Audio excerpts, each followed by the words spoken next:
available for later to share, or we'll probably post it on the website if you want to go back and revisit some of it. So I'll get started here. My family and I headed out west this summer. At the end of May, we decided to go hit the road. My wife and I and our 6 kids, we piled into a 2015 Winnebago motorhome, and we headed out west. We timed it so that the national parks were opening about the time that we would get to them, and the timing worked out well. Because of COVID, the national parks had shut down, and they were just starting to reopen when we left Tulsa here and went out west. And I will say that we have some real treasures here in the U.S. that all of these national parks have been preserved for all of us to enjoy. If it says national park on it, you have to stop. It is going to be gorgeous. It's going to be a very good, very beautiful park that you go to if it's got national park on it. So I'll show you a map here in a second of the different places that we went. But we really have some real treasures to enjoy here in America. We found that the national parks are usually surrounded by a national forest, and those are managed by different groups. And usually there's a very large national forest all the way around a national park. So the park itself is usually going to be pretty secluded, pretty deep in the trees. So you're not going to see, they're not commercialized at all. They're pretty wild. And in the center of Yellowstone, I mean, there's a whole area that has animals that have been there since the beginning of time that are relatively untouched. It's pretty amazing. So I'll show you a few pictures here along the way.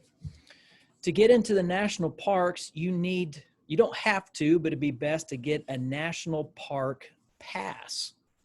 If you happen to have a kid in 4th grade, 4th graders are given a free annual pass to get into all of the national parks. We had one that, of course, was left at home in the drawer, so we had to buy another one. If I remember right, it's $80 to get a national park pass, and that will get you into all of the national parks. Seniors get a discount. I want to say if you're over 65, it's like $10. So it's quite a bit cheaper. Otherwise, you're going to pay, I believe it's $70 a day for a 1-day ticket to get into the national parks. So it just makes sense. If you're going to go more than 1 day, if you're going to go to more than one park, just go ahead and get the annual pass to get into the park. So you can do that online. You can buy it ahead of time, or you can simply just buy it right there at the gate. When you pull up to the gate of the big national parks, like Grand Canyon or into Yellowstone, sometimes there's a really long line of people who are just waiting to buy their ticket.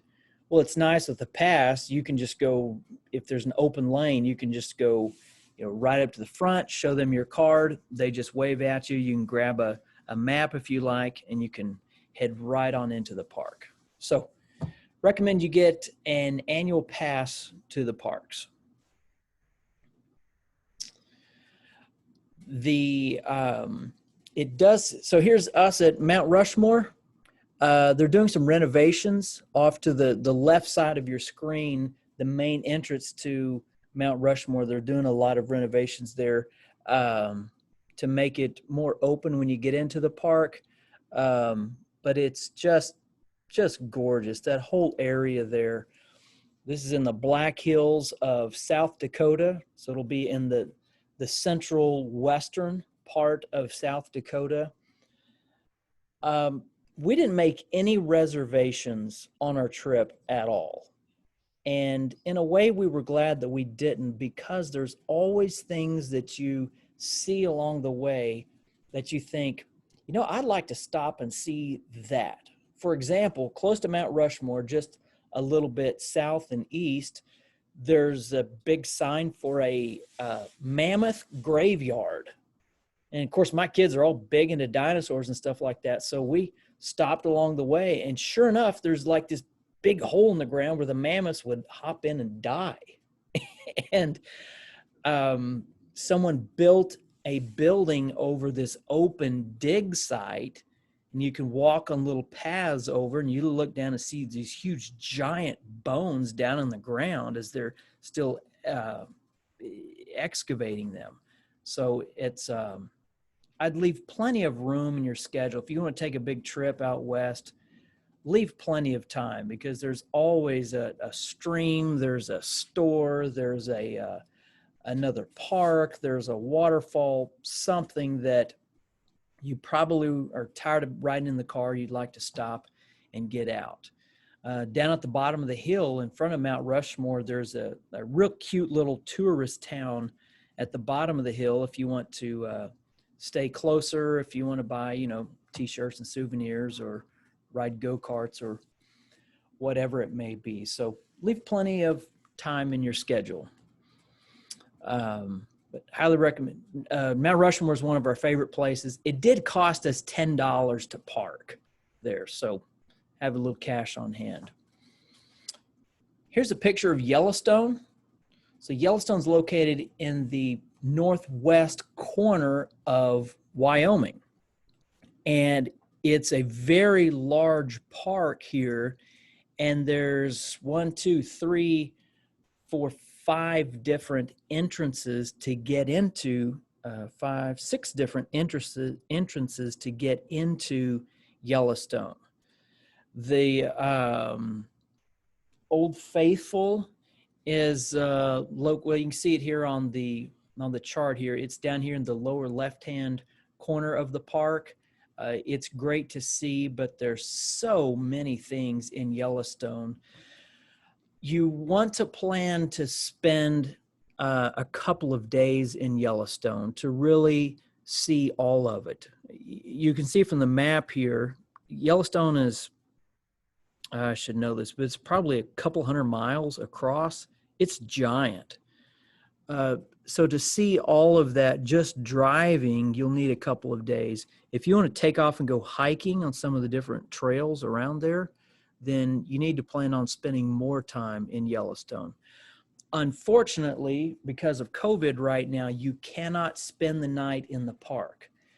There are many campsites, there's RV sites inside the park that you could normally stop and park at, but right now you have to leave the park. So we drove into the park, spent the day. We saw many bears. We saw elk and deer and buffalo by the thousands. There's just many animals inside of there. Take your camera. Yellowstone is just gorgeous. There's so much different terrain. The northeastern part of Yellowstone is where most of the animals are. So up here in the Lamar Valley, that's where most of the animals are. There's just thousands of elk and deer and antelope and, of course, a bear that's chasing them around too once in a while that you'll see. So that entrance, you actually come in from the Montana side and drop down. And it's just gorgeous. It's a must-do place to stop and see. So a few pictures of some different things that we saw there in Yellowstone. Just below Yellowstone is the Grand Teton National Park. So giant, beautiful mountains just on the south side of Yellowstone. If you're at Yellowstone, you might as well stop and see the Grand Tetons also.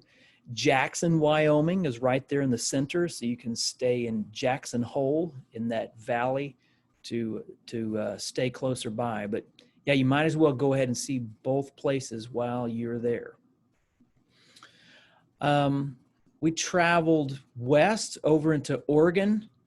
Oregon is just a gorgeous state. It's very green. Oregon constantly gets rain. So this was a state park here that we actually stopped at. I don't remember the name of it. I'll try to look that up. But there's just waterfalls all over the place in Western Oregon. Oregon is a gorgeous state. You have kind of desert on the east side. Then you have very green, very lush center part of Oregon. There's lots of farms in Oregon. And then, of course, you have the Oregon coast. You don't have the beach in Oregon. It's called the coast. You call it the Oregon coast. And it's just gorgeous to drive through. We visited Mount Rainier, also in north of there in Washington. That was really a wonderful. Oregon and Washington remind me a lot of each other. Of course, you're up there, you got to go down and see the giant redwoods. So they'll start at the bottom of Oregon, go down through all of Northern California. But there's the Redwood National Forest that you can stop and look at. The giant sequoias are in the southern part of California in Sequoia National Park, which is just on the south side of Yosemite. So that they're even bigger trees down there, but the giant redwoods are all over Northern California. Northern California is really, really pretty. It's very mountainous in Northern California. You're going to be driving back roads, highways a lot of the way. So a 100-mile trip over a mountain is a good half-day drive at least to drive 100 miles. It's very curvy driving all through there, but just gorgeous places to see. Here's Crater Lake in Oregon. It's actually an old volcano. The center of that is collapsed, and so all the water is captured there in the center of the volcano, and it's beautiful, beautiful blue clear water. If we were there the 1st of June, and that's me on a sled there with one of my kids, we're glad we took sleds, because even though it's 50, 60 degrees, there's still a lot of snow on the ground.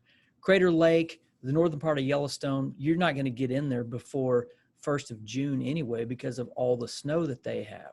So if you got kids, if you got grandkids, take a sled or a few sleds with you, because there's a lot of snow to play on, and we don't get a whole lot of snow here in Oklahoma.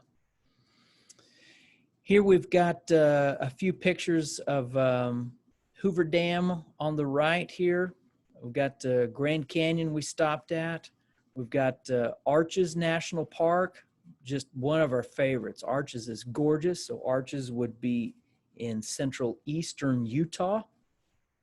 On the left here, we've got a tunnel that we drove through in Zion National Park. So Zion would be just on top of the Grand Canyon, and Zion's in southwestern Utah. Just a beautiful, gorgeous park here. And it's my little daughter over here on the left in another rock formation in Arches. So a few different pictures. I won't bore you with a lot of details, but we just have some gorgeous national parks to visit. So there's a picture of our RV. There's the track that we took. I'll say this in the nicest way. From the middle of Oklahoma to the bottom of South Dakota, it's pretty ugly. It's pretty boring through there. You're not going to spend much time. You won't want to spend much time through there. Just get the trip over with it. It's a long ways to get up to Mount Rushmore. Just kind of get in the car and get over it.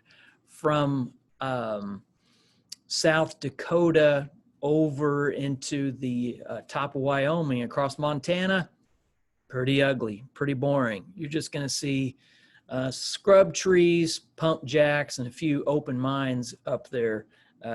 It's not too pretty, but the corner of Wyoming there is just gorgeous. All the way through Idaho is just gorgeous country. Washington, Oregon is just gorgeous. Northern California,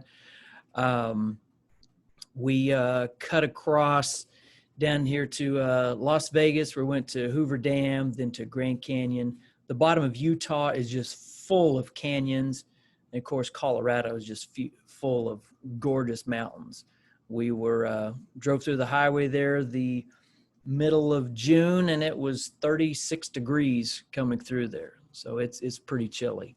And then, of course, from Denver back home, it's pretty boring across Kansas. So that's part of the trip. You just kind of get it over with. So unfortunately, Oklahoma is a long ways from some big, pretty national parks. But we do have some pretty terrain here in Oklahoma. And I'm going to let Patricia Kennedy talk about some of the places that she has went to here and over in Arkansas. Well, hello, everyone. Philip has asked me to share a few of my pictures of both Colorado and of Arkansas. So we spent a week in Colorado searching out as many waterfalls as we could find. We found 7 or 8. They were just fantastic. And this one in Colorado called the North Clear Creek Falls, it's right up against the parking lot. You don't even have to just get out of your car and go to the fence and just enjoy the beauty of it. It is a sight to see. In the middle, we went to the Continental Divide. We had a Jeep tour, which was fantastic. And the waterfall on the other side is the south end of the North Clear Creek Falls. It's the South Clear Creek Falls. This is one of my little adventures. We were in Arkansas. This is called Hawksbill Crag. It is the most photographed spot in Arkansas. We ventured up a rough road. That was the worst part of the whole thing. The hike itself was 2.9 miles, and it was the Whitaker Point Trail in Kingston, Arkansas, and it leads up to the Hawksbill Crag. It was very incredible. At the end of the presentation, we've provided a couple links to resources which are very helpful. I use alltrails.com to search out my hikes, good hike descriptions, where they're located, and if the road is rough to get there, all good information. The second part of the resources includes information that most Oklahoma state parks, they need money, so they have started charging a fee to park. If you're out of state, it's $10. If you're in state, it's $8. And if you're a senior, stop by the park office first and you will get a free promo code for your parking. We visit a lot of state parks and that can add up over a while. So I'm ready to turn it back over. I think Skip is up next to talk about Montana. Wow.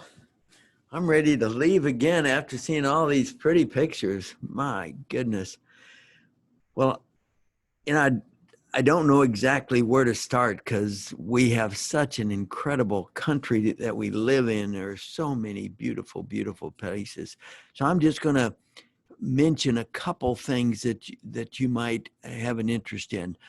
A year and a half ago, my entire family, I've got 3 sons and their families and their kiddos, we all met in Montana and actually went from there into the state park in Wyoming.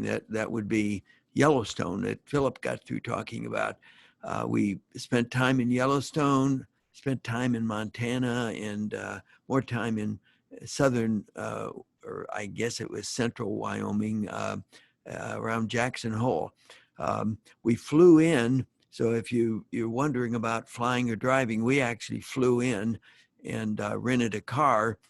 We made a special arrangement to drop the car off at a different location because by the time we got through driving, we didn't want to have to go back to the original spot we had rented the car, so we dropped it off. We made arrangements to do that early, and we had another location we could drop it off at the airport. It cost a little extra, but I thought it was quite worth it.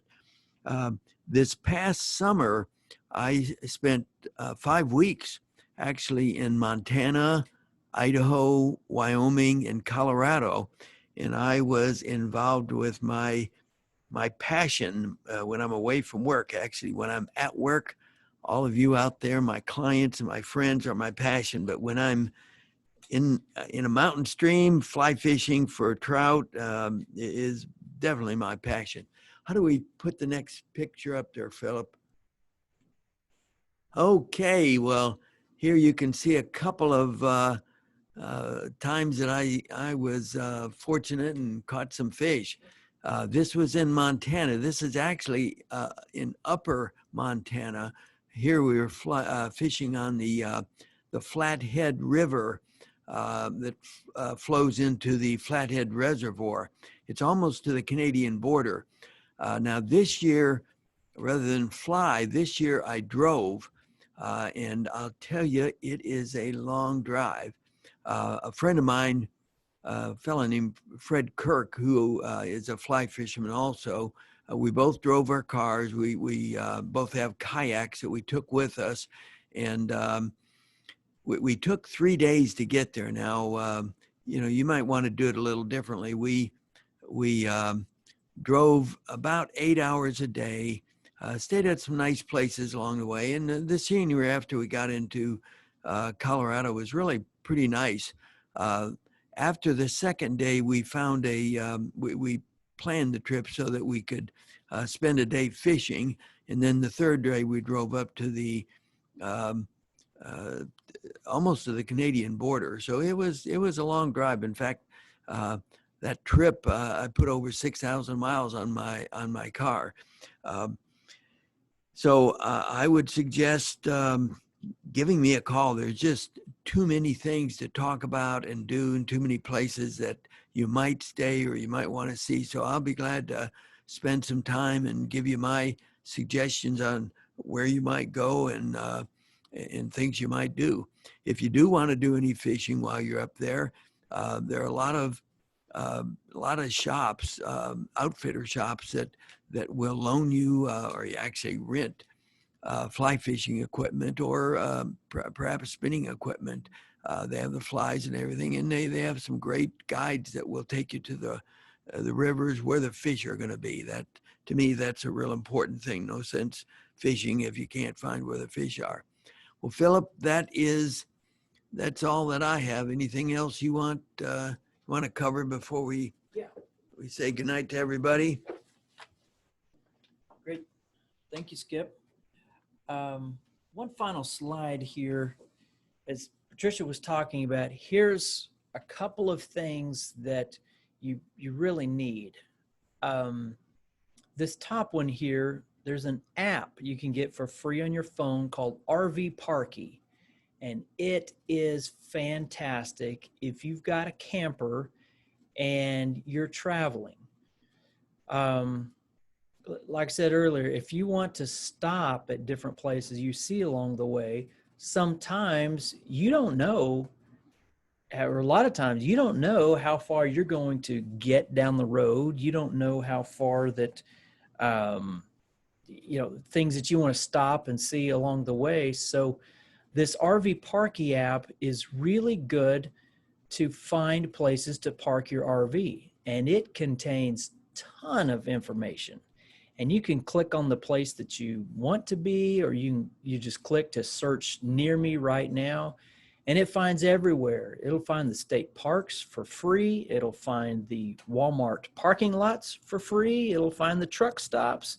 It will find the private RV parks, and it will rate them. So different users, will rate them along the way, and they'll say, well, this one's noisy, or this one's full of mosquitoes, or this one is excellent, or this one's overpriced. It is fantastic for traveling. So the RV Parky app, I highly recommend it. Patricia mentioned the alltrails.com. Great resource to find good hiking trails and descriptions to get there. Myself, I always think, boy, it'd be nice to go here or there, but where do I go? Right there, alltrails.com. You can make your plans there. For parking state parks there's the premiumparking.com that she had mentioned to park at the state parks. And then finally, check before you go for individual parks for any specific details.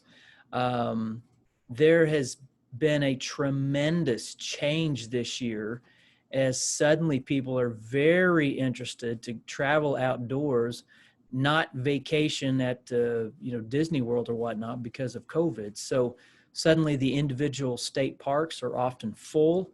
And so you want to call ahead and get a reservation if you're going to travel here local, because many of those are full. So we have incredible resources here in the U.S. Encourage everybody to get out, enjoy it. For me, before I left on my trip, it was kind of intimidating. Where are you going? What are you going to find? Can you park? Where can you, buy your food? Where, there's a lot of unknowns that makes it real intimidating to get out and travel and have an adventure. But I'll tell you, just go. Sometimes the path itself is the most fun, to find things along the way, discover things along the way. Most Americans are just like us. They're good people. They're friendly people.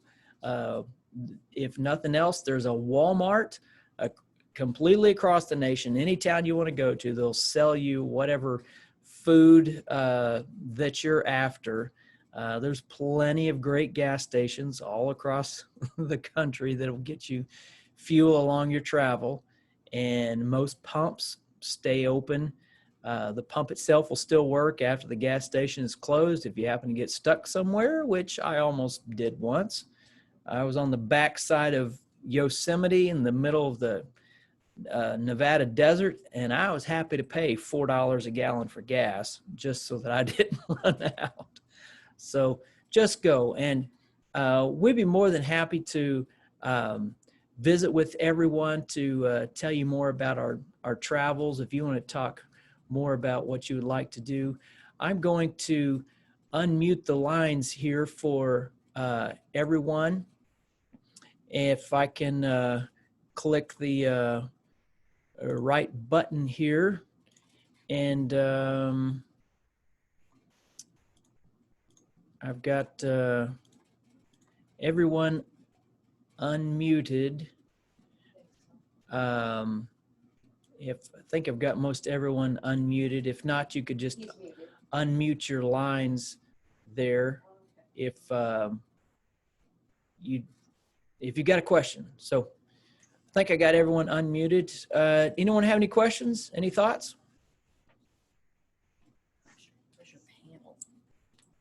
Hi, this is Don Hoglid. Can you hear me? Yes, Don, we can hear you. Yes. Well, thank you so much for sharing your trip pictures and experiences and stuff like that. I used to live up in Wyoming and traveled all over the northern Rockies, and I never made it the northern part of Yellowstone, but many times to Mount Rushmore. You kind of skirted around, didn't go down the road to see Devil's Tower, and that's kind of a unique thing too up there. So, but as Skip said, there's so many things to see in our country that, we got to take advantage of it and go see it and support our local organizations that keep these places up. Yeah, great. Thanks for sharing.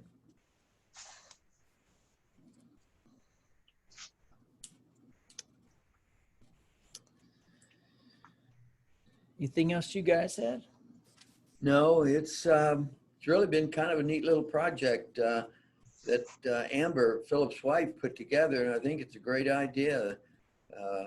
We would appreciate and actually pictures and comments like that from our clients, so we can put together maybe other things like this that will help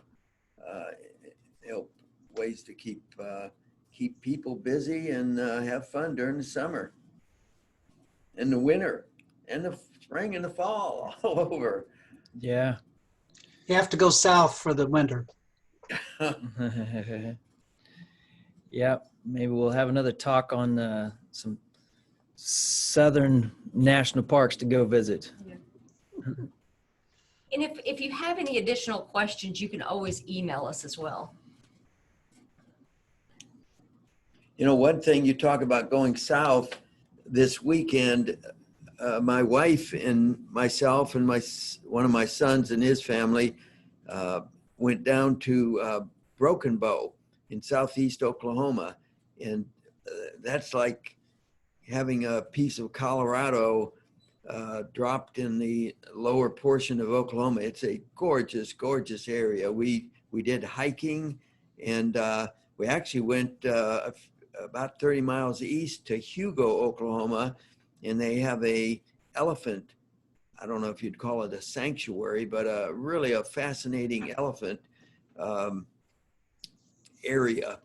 They had 24 elephants, and it was a wonderful, wonderful weekend. So we've got a lot of neat things here in Oklahoma that we could talk about.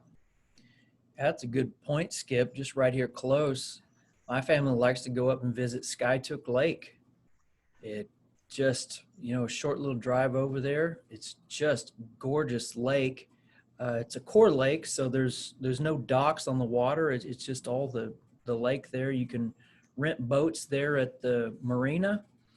You can also rent boats over at Keystone. So if you just want to take an afternoon and go for a drive, we've got so many real pretty lakes just right here, close by here in Oklahoma to enjoy. And driving over the Tallahena Pass is beautiful too. Yeah, Certainly that's a good one. That is such a beautiful drive, especially this time of year with all the leaves changing. It's Philip, gorgeous. the leaves are gone. Yes, they are. They're a little late. It's a little late now. They are gone. Right. We were hoping we'd see many, but there weren't many leaves left. This past weekend. Yeah, this weekend. Yeah. Yeah, we went down 3 weeks ago, and I think we were just a few days too early, but it was a beautiful drive, and it was a wonderful warm day, and stopped. What's that in Krebs? What's that Italian restaurant? Oh, it's famous. It's been there for 100 years, but had a wonderful Italian meal and came on home. Sound like a great trip. Well, thank you guys for sharing. I'm going to sign off. Okay. Thanks everyone for listening in. If got any questions, we'd be happy to work with you to help you plan your trip. So, God bless you all. have a good evening. Bye-bye.